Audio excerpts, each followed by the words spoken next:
नमस्कार विद्यार्थी मित्रों, धोरण 10 विषय सामाजिक विज्ञान प्रकरण 6 भारतना सांस्कृतिक वारसाना स्थळो भाग 3 આપણે મિત્રો આ ભાગમાં ફતેપુર સિકરી, ગોવાના દેવળો અને કેટલાક ગુજરાતના જે સાંસ્કૃતિક વારસાના જે સ્થળો છે એ સ્થળોની માહિતી આપણે અહીંયા જાણીશું।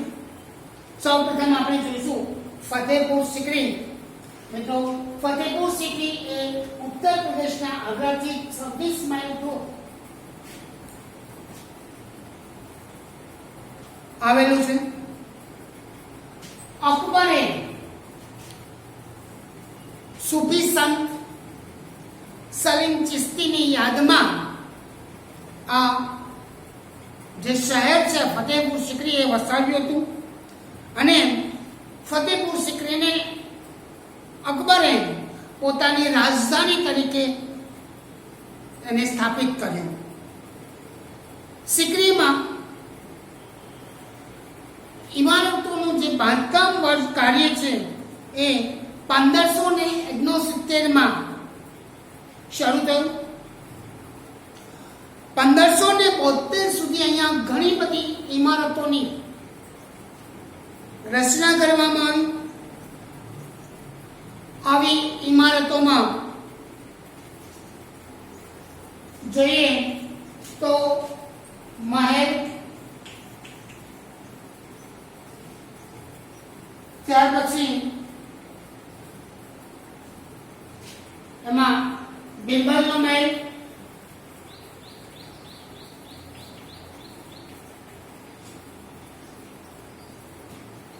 बीबी मरियम नो महल,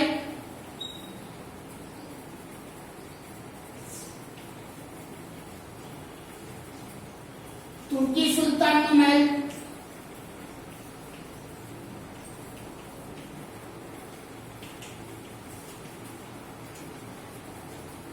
जामा मस्जिद,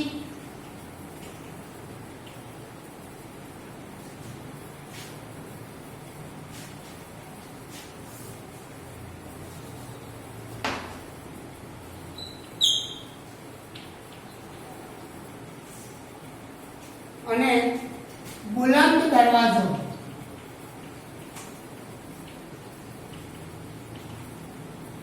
આવી અનેક ઇમારતો અકબરે પોતાની રાજધાનીમાં એટલે કે ફતેહપુર સિકરીમાં બંધાવી હતી।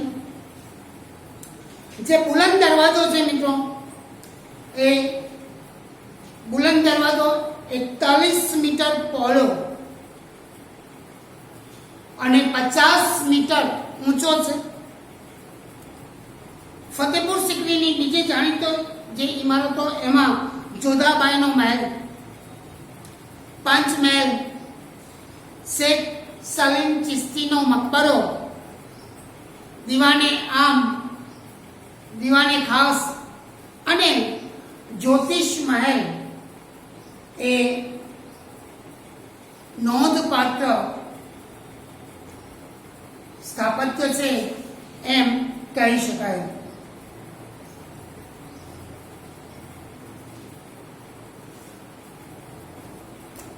मित्रों, गोवाना देवळोनी वात करिए तो पोर्टुगीजोए એટલે કે પોર્ટુગીજો સાથે એમના જે ખ્રિસ્તી ધર્મના ધર્મગુરુઓ છે એ ધર્મગુરુઓ પણ ભારતમાં આવ્યા। મિત્રો, આપણે જાણીએ છીએ કે ફક્ત આપણા દેશ પર અંગ્રેજોએ જ રાજ્ય નથી કર્યું, હુકુમત નથી કરી, એ સિવાય પોર્ટુગીઝો, ફ્રાન્સિસો અનેક લોકો આપણા દેશ પર આવી અને અહીંયા રહ્યા, રાજ્ય કર્યું। આમ પોર્ટુગીઝો પણ આપણા દેશ પર આવ્યા હતા, એમની સાથે એમના ધર્મગુરુઓ આવ્યા। ગોવા એ પોર્ટુગીઝોની રાજધાની હતી। અહીંયા बेसालिका ऑफ बॉम जीसस के बेसालिका ऑफ गुड जीसस देवळ ए जूनू जे गोवा छे ए जूना गोवामां आ देवळ आवेलुं छे। अहींया सेंट फ्रांसिस जेवियर એમના જે સંત હતા ક્રિશ્ચિયનોના, એ સંત ફ્રાન્સિસ ઝેવિયર, એમનો જે પાર્થિવ દેહ છે, શરીર છે એમનું મૃત શરીર, એ શરીરને આ દેવળમાં સાચવીને રાખવામાં આવ્યું છે. ઘણા બધા વર્ષો થઈ ગયા છતાં પણ એ સંતનું જે શરીર છે એ શરીરમાં કોઈ પણ પ્રકારની વિકૃતિ આવી નથી. મિત્રો, આપણને ખબર છે કે મૃત્યુ પછી શરીરમાં વિકૃતિ આવવાની શરૂ થઈ જાય છે અને થોડા સમયમાં આપણે મૃત શરીરને ઘરમાંથી બહાર મૂકી દઈએ છીએ. સંત ફ્રાન્સિસનું આ જે મૃત શરીર છે આજે વર્ષો પછી પણ એની એ સ્થિતિમાં ત્યાં છે. આ ઉપરાંત ગોવાના અનેક ચર્ચોની પણ ત્યાં સ્થાપના કરવામાં આવેલી છે. આ સિવાય પણ ગોવા એનો જે રમણીય દરિયા કિનારો છે એ દરિયા કિનારાને કારણે પણ પ્રખ્યાત છે. મિત્રો, ચાંપાનેર ભાગ 1 માં ચાંપાનેરની મેં તમને વાત કરી શિલ્પ સ્થાપત્યમાં. તો ગુજરાતના પંચમહાલ જિલ્લામાં હાલોલ તાલુકામાં પાવાગઢની તળેટીમાં ચાંપાનેર નામનું ગામ આવેલું છે. મોહમ્મદ બેગડાએ ચાંપાનેર પર વિજય મેળવ્યા બાદ થોડા સમય માટે ચાંપાનેરને એની રાજધાની બનાવી હતી. એનું નામ મોહમ્મદાબાદ આપ્યું. આ ચાંપાનેરમાં મોતી મસ્જિદ, જામી મસ્જિદ અને ઐતિહાસિક કિલ્લો આવેલો છે. ચાંપાનેરની જે સ્થાપત્ય કલા અને ઐતિહાસિક મહત્વને ધ્યાનમાં લઈ યુનેસ્કો દ્વારા ઈસવીસન 2004માં ચાંપાનેરને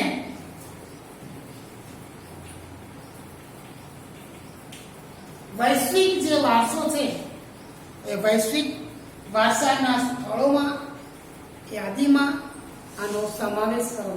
એક ગુજરાત માટે પણ આ એક ગૌરવની વાત છે અને આપણા માટે તો એટલા માટે વધારે ગૌરવની વાત છે કે આપણે આપણા પાડોશમાં આ એક ઐતિહાસિક કિલ્લો આવેલો છે. અસલ ગુજરાતના જે સાંસ્કૃતિક વારસાના સ્થળો છે એમાં ગુજરાત પણ શિલ્પ અને સ્થાપત્ય ક્ષેત્રે પોતાનું આગવું સ્થાન ધરાવે છે.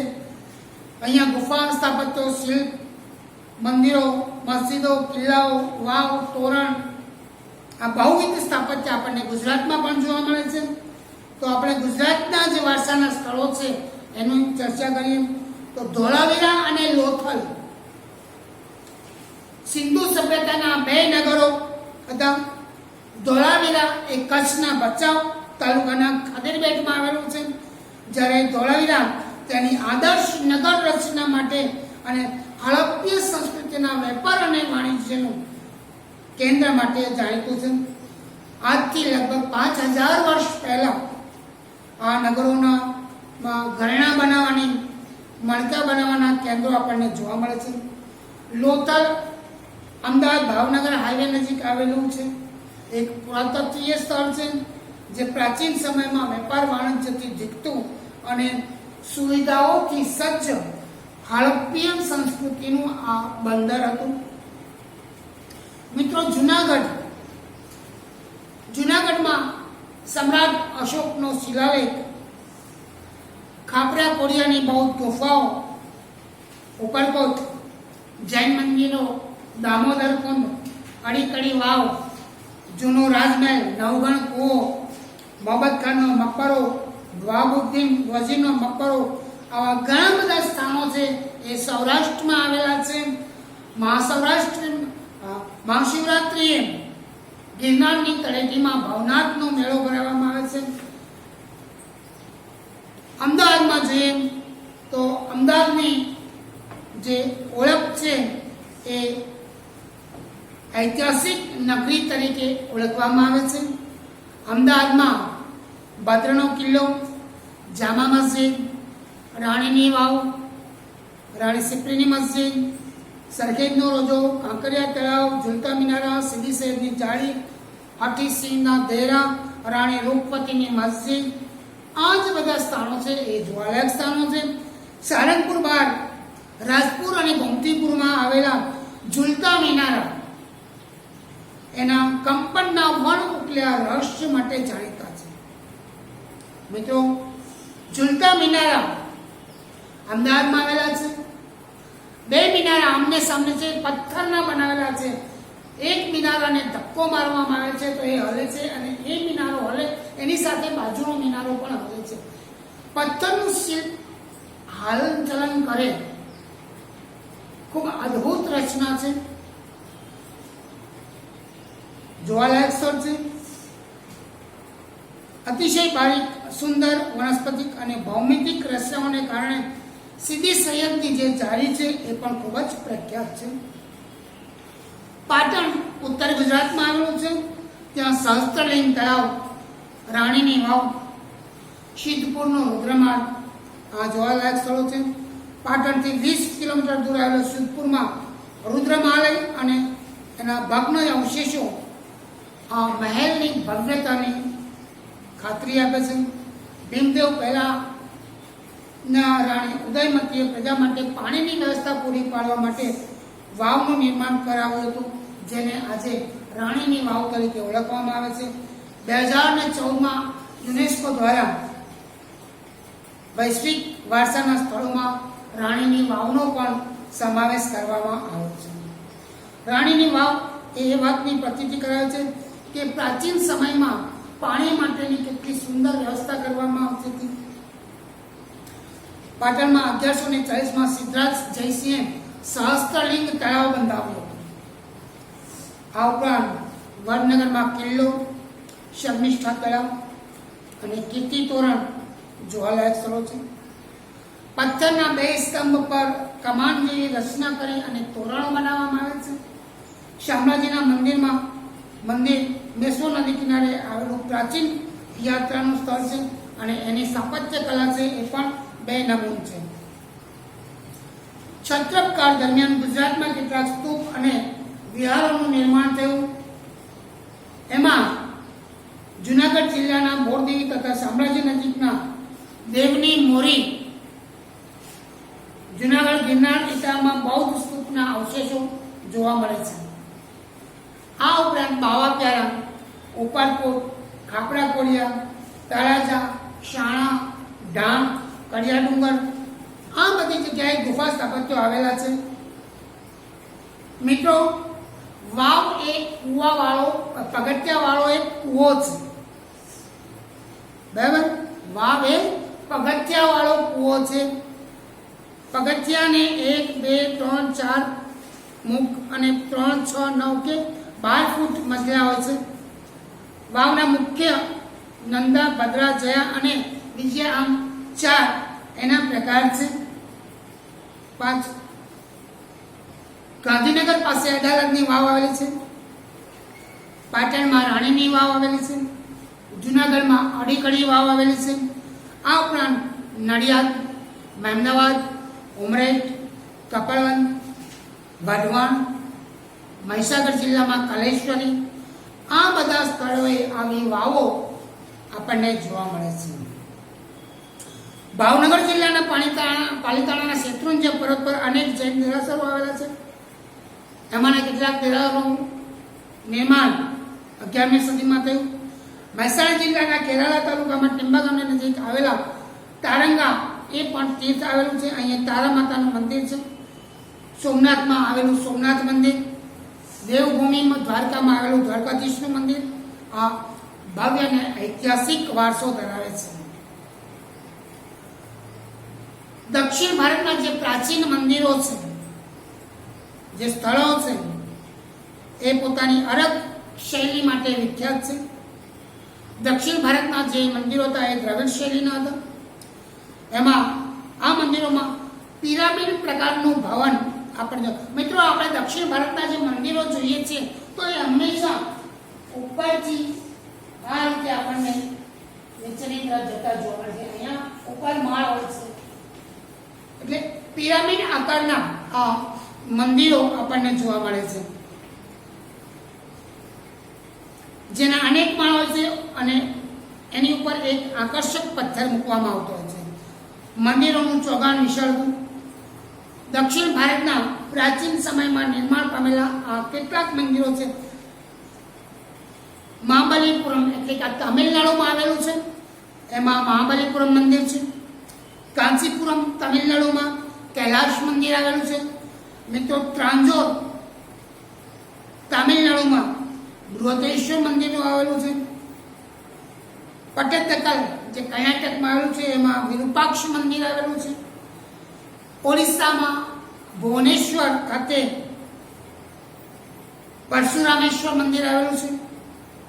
કાંચીપુરમ તમિલનાડુમાં વૈકુંઠ પેરુમાળ મંદિર આવેલું છે. મિત્રો છેલ્લે ભારતના જે તીર્થ સ્થાનો છે એ વિશે વાત કરીએ તો ભારત પ્રાચીન સમયથી જ તીર્થ ભૂમિ તરીકે રહ્યું છે. ભારતના અનેક લોકો વિવિધ સ્થળોએ તીર્થ યાત્રાએ જાય છે. 4 ધામ અને 12 જ્યોતિર્લિંગની યાત્રા પ્રચલિત છે. 4 ધામમાં બદ્રીનાથ ઉત્તરાખંડમાં, રામેશ્વરમ તમિલનાડુમાં, દ્વારકા ગુજરાતમાં અને જગન્નાથપુરી એ ઓડિશામાં આ 4 ધામ છે. આ ઉપરાંત 51 શક્તિપીઠો, અમરનાથની યાત્રા પણ મહત્વની ગણાય છે. ગિરનારની લીલી પરિક્રમા, શેત્રુંજય અને નર્મદા નદીનું પરિક્રમા પણ અનેરું મહત્વ છે. ભારત સમૃદ્ધ સાંસ્કૃતિક વારસાનો ભંડાર છે. મિત્રો ભારતમાં સાંસ્કૃતિક વારસાના સ્થળોએ વિશ્વમાં ભારતને એક અલગ ઓળખ આપી છે. દેશ વિદેશના પ્રવાસીઓ ભારતની સ્થાપત્ય કલાની મુલાકાતે નિયમિત આવતા રહેતા હોય છે. એનાથી દેશના પર્યટન ઉદ્યોગનો લાભ મળે છે. યુનેસ્કો વૈશ્વિક વારસાના સ્થળોમાં ભારતના 32 જેટલા સ્થાનો છે જેના પ્રાકૃતિક અને સાંસ્કૃતિક વારસાને કારણે એને સમાવેશ કરે છે. મિત્રો આમ ભારતનો જે સાંસ્કૃતિક વારસો છે એ વારસાની અહીંયા ચર્ચા કરવામાં આવી. પાઠ 6 અહીંયા પૂર્ણ કરે છે. મિત્રો સ્વાધ્યાયના જે પ્રશ્નો છે એ પ્રશ્નો તૈયાર કરજો, વાંચો અને નોટબુક્સમાં તમારે લખજો જવાબ.